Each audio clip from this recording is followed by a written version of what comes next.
Welcome to Kenton's videos. Enjoy the video. You start by enabling Remote Desktop on your Windows PC and confirming the exact PC name or IP address. This is how Android finds the machine. Make sure the Windows user account you plan to use has remote access and that the PC won't sleep. On Android, install Microsoft Remote Desktop and accept network permissions. Once done, add a new desktop connection and paste the PC name or IP. You're now ready to move on to authentication and network steps. You'll now configure the connection details so the session behaves like a local desktop. Enter the PC name or IP, select or save the Windows user credentials, and give the connection a clear, friendly name. Tweak display resolution and scaling to match your Android screen, and enable clipboard and file transfer if you want copy-paste or drag files.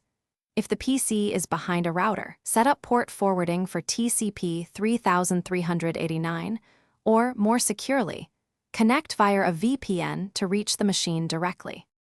You're at the finish line. Tap the saved desktop entry to initiate the session, and accept any certificate prompt if it matches your network. Once connected, use touch gestures or an attached keyboard and trackpad for precise control, and verify clipboard, sound, and file transfer work.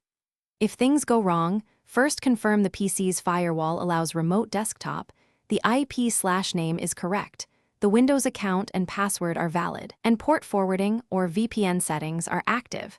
That single check usually resolves most issues. Thanks for watching. Consider subscribing if we helped you.